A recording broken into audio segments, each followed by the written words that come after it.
Hi అండి. అందరికీ నమస్కారం. Welcome to my channel. ఈ వీడియోలో ఏపీ ప్రభుత్వ ఉద్యోగులకు, పెన్షనర్లకు బిగ్ షాక్ అయితే తగిలింది. పీఆర్సీ ఈ దసరాకు ఉన్నట్టా? లేనట్టా? నేను క్లారిటీ కోసం అయితే వీడియో చేయడం జరిగింది. వీడియోనైతే ఎక్కడే గాని స్కిప్ చేయకుండా ఎండ్ వరకు చూసేయండి. అప్పుడే ఇన్ఫర్మేషన్ పూర్తిగా అర్థమవుతుంది.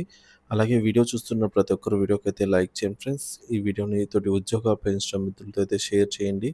కొత్తగా మన ఛానల్‌ని చూస్తున్నవారు ఇంకా ఎవరైనా సబ్స్క్రైబ్ చేసుకోకుంటే వెంటనే మన ఛానల్‌ని సబ్స్క్రైబ్ చేసుకోండి. దీని ద్వారా నేను చేసే లేటెస్ట్ వీడియోస్ అన్నీ మీ వరకు రీచ్ అవుతాయి.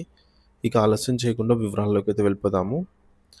ఫ్రెండ్స్ ఇక విషయానికొచ్చినట్లయితే ఈ యొక్క పీఆర్సీ కమిషన్ నియామకంలో ఎటువంటి ఆర్థిక అవసర ప్రమేయమే లేనటువంటి ఈ ప్రక్రియను ఇంకా ప్రభుత్వం నియమించకపోవడం, ముఖ్యంగా కూటమి ప్రభుత్వం అధికారంలోకి వచ్చిన వెంటనే ఇవ్వాల్సిన ఐఆర్ ఇంకా ప్రకటించకపోవడము ఉద్యోగ పెన్షనర్లకు తీవ్ర నష్టాన్ని ఆర్థికంగా అయితే వారిని తీవ్ర నిరాశకు గురి చేసిన నేపథ్యం అనే చెప్పాలి. ఆంధ్రప్రదేశ్‌లో రాష్ట్ర ప్రభుత్వ ఉద్యోగ పెన్షనర్లు, ఔట్‌సోర్సింగ్ కాంట్రాక్ట్ ఉద్యోగులు ఇట్లా చాలామంది దీర్ఘకాల సమస్యలు, డిమాండ్‌లు అయితే ఉన్నాయి. వారి సమస్యలు పరిష్కారం కోసం ఎదురు చూస్తూ ఉండగా అసెంబ్లీలో ప్రభుత్వం ఇచ్చిన సమాధానం విని సమాధానాలు వారినైతే తీవ్ర నిరాశకే గురిచేశాయి. ఎందుకంటే ముఖ్యంగా మధ్యంతర భృతి ఐఆర్, అలాగే పీఆర్సీ వేతన సవరణ 12వ పీఆర్సీ కమిషన్, అలాగే డీఏ బకాయిల విషయం అయితే ఇంతవరకు అంశమే రాని ఈ విషయంలో ప్రభుత్వం ఇప్పుడైనా స్పష్టమైన హామీ ఇవ్వకపోవడంపై ఆహ్, మంత్రులు, ఎమ్మెల్యేలు, ప్రతిపక్ష నేతలు ముఖ్యంగా వైసీపీ ఎమ్మెల్యేలు తీవ్ర అభ్యంతరం అయితే వ్యక్తం చేశారు అసెంబ్లీ సాక్షిగా.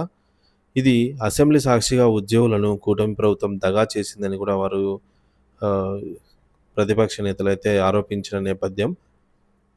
మొత్తానికి ఆంధ్రప్రదేశ్ అసెంబ్లీ సాక్షిగా ఉద్యోగులకు కూటమి ప్రభుత్వం దగా చేసిందనైతే వారు వ్యక్తం చేశారు వారి యొక్క అభిప్రాయాన్ని. ఆవేదనలో ఉద్యోగ పెన్షనర్స్ ఉన్నారని కూడా వారు ఈ విధంగా ఈ మేరకు తెలియజేశారు. ఇక అసెంబ్లీలో ప్రస్తావన ప్రభుత్వం ఆహ్, ఈ మేరకు చూపుతున్నటువంటి నిర్లక్ష్య ధోరణికి నాటి బుధవారం నాటి శాసనసభలో సమావేశాల్లో ఈ యొక్క ప్రతిపక్ష పార్టీ నేతలు తాటిపత్తి చంద్రశేఖర్, ఆకిపాటి అమర్నాథ్ రెడ్డి విరూపాక్షలు ఉద్యోగుల పీఆర్సీ, ఐఆర్, డీఏ బకాయిలపై ప్రశ్నలు స్పందించారనమాట. దీనికి ఆర్థిక మంత్రి లిఖితపూర్వకంగా సమాధానం ఇచ్చారు. అయితే ఈ సమాధానాలు ఉద్యోగులను సంతృప్తి పరచలేకపోయాయన్నమాట. తీవ్ర నిరాశకే గురి చేశాయి ఇంకా.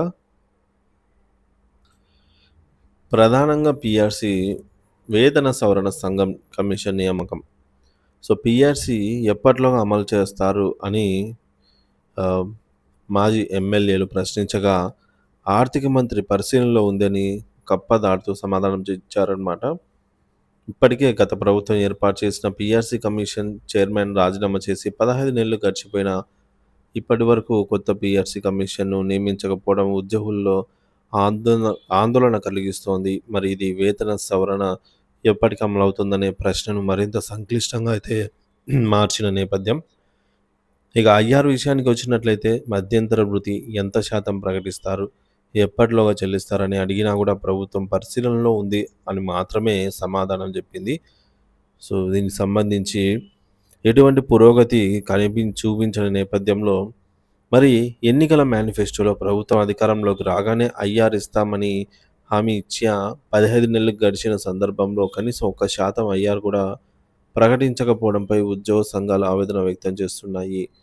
ఇక డీఏ బకాయిల విషయానికి వచ్చినట్లయితే డీఏ బకాయిలు ఎంతున్నాయి? వాటిలో ఎప్పటిలోగా చెల్లిస్తారని వైసీపీ ఎమ్మెల్యేలు ప్రశ్నించారు.